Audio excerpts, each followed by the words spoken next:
तृणमूल कांग्रेस के राज्यसभा सदस्य साकेत गोखले ने वंदे भारत की स्लीपर ट्रेन की कीमत के बारे में कुछ गंभीर आरोप लगाए हैं। सांसद का कहना है कि मोदी सरकार ने वंदे भारत स्लीपर ट्रेन बनाने के लिए 58,000 करोड़ रुपए के कॉन्ट्रैक्ट को संशोधित कर दिया है।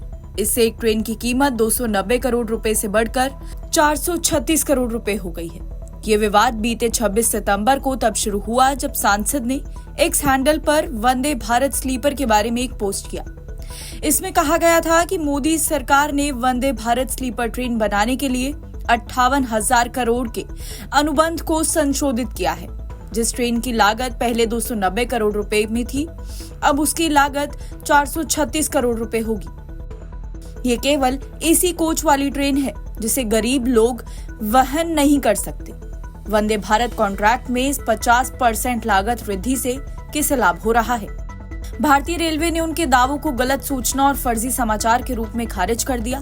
गोखले के दावों के जवाब में रेल मंत्रालय ने स्पष्ट किया कि लागत में वृद्धि ट्रेन के कोच में बढ़ोतरी 16 से 24 कोच के कारण हुई है, जबकि अनुबंध में कोचों की कुल संख्या को अपरिवर्तित रखा गया है।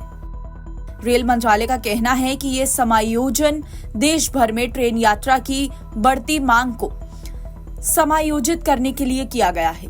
एक अन्य पोस्ट में उन्होंने वित्तीय विसंगतियों पर विस्तार से बताया है। इसमें कहा गया था कि 58,000 करोड़ रुपए के पहले आवंटित बजट को 200 ट्रेनों से संशोधित करके केवल 133 कर दिया गया था। गोखले के अनुसार इस समायोजक ने परिणाम स्वरूप प्रति ट्रेन लागत में आश्चर्यजनक वृद्धि हुई है। इस कथित घोटाले के संभावित लाभार्थियों के बारे में चिंताएं बढ़ गई हैं। सांसद ने आगे बताया कि रेलवे कॉन्ट्रैक्ट में रेल विकास निगम लिमिटेड और रूसी कंपनी मेट्रो वेगोन मैश सहित विभिन्न स्टेक होल्डर्स भी शामिल हैं, जिन्हें 120 वंदे भारत स्लीपर ट्रेनों के लिए कॉन्ट्रैक्ट दिया गया था। इसके अतिरिक्त टीटागढ़ वैगन और BHEL को 80 ट्रेनों के लिए अनुबंधित किया गया था।